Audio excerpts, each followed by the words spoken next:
What's going on, guys, and thank you for tuning in and welcome to another reaction video. Today's reaction video is titled "The World Changes Every Ramadan." It's basically about Ramadan, since today is considered to be the first day of Ramadan. So thank you so much for tuning in. And for this reaction, I also want to thank you guys for 500 subscribers. And for that, I have a special guest with me today that's gonna do the reaction video with me. So let them know who you are.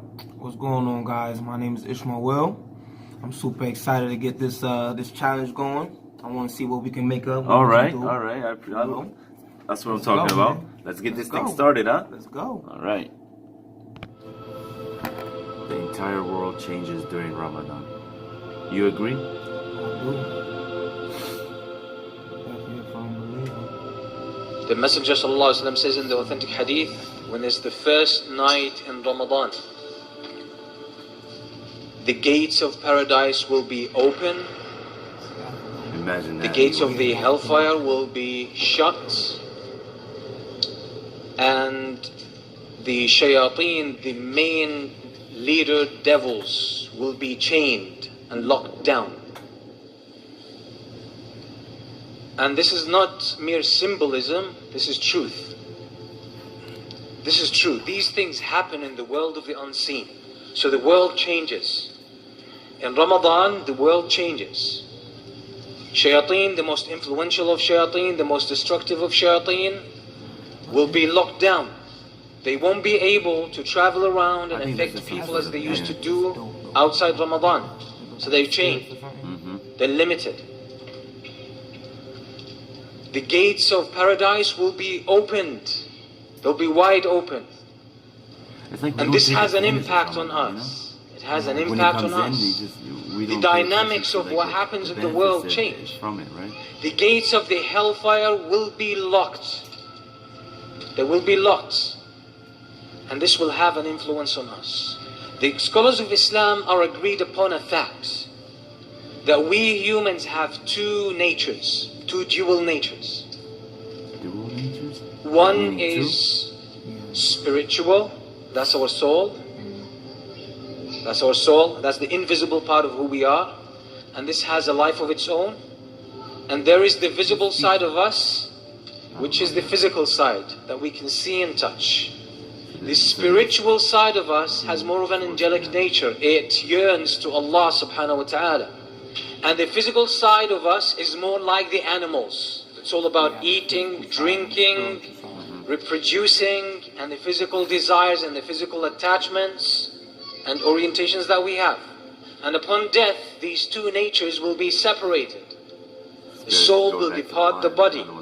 The soul is part of the world of the unseen. We can't touch it, we can't smell it, we can't taste it, we can't even hear it. That's the soul, but that's who we really are. حقيقة المرء نفسه, as the scholars say. The reality of a human being, the essence of a human being is his soul. When the soul departs the body turns into a corpse, turns into pieces of flesh and bones that will decompose. It has no life of its own. So the spiritual nature of us is part of the unseen. It feels things that happen in the world of the unseen. So when the gates of paradise are open, this impacts our spiritual nature. This impacts our spiritual nature. When the gates of the hellfire are locked, this impacts our spiritual nature. Some part of us feels that. The Prophet ﷺ says in the authentic hadith, which is in a sahih, ما جلس قوم في بيت من بيوت الله يتلون كتاب الله ويتدارسونه بينهم إلا نزلت عليهم السكينة وحفتهم الملائكة وذكرهم الله في من عنده. Any group of people who gather together in a masjid, in one of the houses of Allah, they recite the book of Allah, the words of Allah, and they study it. Except that serenity, peace and tranquility will descend upon them. And the angels will rub shoulders with them. Angels will be among them, around them, rubbing shoulders with them. And Allah would mention them to the highest ranking angels. Some of the scholars, as they were commenting on this hadith, they say as-sakina, which is tranquility and peace that descends upon them, is a sign of the presence of the angels, as Imam al-Qayyim says in more than one of his books. He says as-sakina comes with the angels. This peace and tranquility and serenity that you feel sometimes when you're reciting Quran or reading Quran or listening to a lecture or attending a halaqah or praying behind an imam or doing something good, this sakina shows the angels are around. It marks the presence of the angels. You don't figure this out with your brain. You don't feel the angels physically. You don't touch them. You don't smell them. You can't see them and you can't hear them. So which part of you figures them out? The soul. That feels this sakina and this peace and serenity and tranquility. Which part of you? The soul. Is the spiritual side of you. So since we feel our souls feel the presence of the angels, don't you think the soul feels that the gates of paradise are open? The gates of the hellfire are locked, the shayateen are locked down? You agree? It does. And that's why most of us feel in Ramadan more eagerness to worship Allah subhanahu wa ta'ala. You find more peace and more tranquility. Because the fragrance of paradise reaches your soul. It recognizes that at a subtle level that you cannot capture with your senses.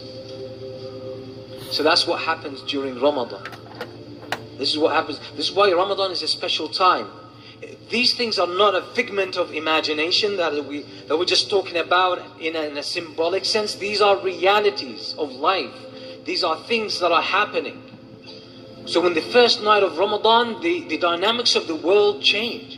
And your soul responds to that. So this is why Ramadan is a point for us to really upgrade our iman, upgrade the level of our taqwa and connection to Allah subhanahu wa ta'ala.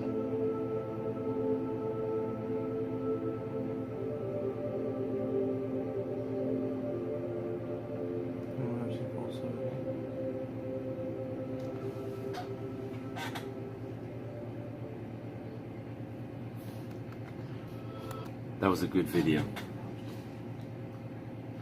So overall, so what do you think about this whole? What do you think about this video? What is your conclusion? What do you understand from it? I mean, what I took from it was more so like I can only go off of my experience. Right. Because you know, when it comes down to Ramadan, you have those who don't take advantage of it. Of the whole, yep. Because they don't understand what Ramadan truly means. Yeah, exactly. You see what I'm saying? Like, for instance, you know, people might say that, you know, I'm gonna fast, but yet they don't know what fasting entails. Like, they don't know the all-around fasting. The whole thing that comes with fasting. With fasting, right? You know what I mean? So they're gonna fast, but they're only gonna fast to start when Allah says that I don't need you to start this. Exactly, yeah. You know what I mean? They take the food part of it. They take the food part of it because they think that's the only thing that you have to do when it comes down to fasting. It's like this. It's and like this, refraining from sex. Right. It's like this sheikh that I listened to yesterday. It was like a very short video, but he got straight to the point. He's like, no. He's like, Ramadan is not. It's not about food. You don't. It's not. You're not starving yourself just because you can do that any day without Ramadan. But you have to. It's all the things that keep you away from it. It's vain talk. Yeah. The lustful eyes. Yeah. The mouth, the speech, the tongue. All of that, everything. You have to restrict all of that from doing what it wants. You know, you have to control it, not let it just run away. In the nafs, yeah, exactly. So that's in the struggle, man. It's something that you have to deal with, especially like I said, a person like me in my situation, you know what I mean. Like me personally, the easiest way for me to do Ramadan was in prison. Because in prison, you don't have all of these distractions, yeah. You know what I mean? Yeah. Like, you don't have any of that stuff. You don't have too many females walking around here naked and stuff like that. You don't have people smoking around you and things of that nature. Like, you don't have that stuff. So it's easier for you to restrain from all of that. Right, because it's not there. It's not there, yeah. You see what I'm saying? Now, the food part is really easy because of the garbage. The food over there is garbage. Right, You know what I'm right. saying? You know, See, but when you take your mind off that you're not doing this because of food, it becomes easier because food you is can the last thing on your mind. because you're not doing it for food. Right. Like if you're doing it because you want to change your life and you want to go in a positive way and you want to do it in a much beneficial way, you're not going to think about food. You can starve all day, you're not going to feel it because you're doing it on a whole different level. Right? Right. It's like there's a lot of shows and TV shows and stuff like that come specifically during Ramadan. It's like summer It's like season a for test. Ramadan. It's like a test. Exactly. Like as soon as Ramadan comes, all these the brand BS new comes out. brand new shows, brand new music, everything comes in that specific month, and they do advertise it, in especially in Muslim countries. Oh, the first day of Ramadan, all of the shows, first day of Ramadan they start. So if you do get distracted from it, at the end of when there's like 2 days left in Ramadan, you're like, oh my God, Ramadan is already done. It's already done, but what did you do? Yeah. How do you use your time? Yeah, exactly. During Ramadan. Yeah. And that's important too. Using your time wisely during Ramadan.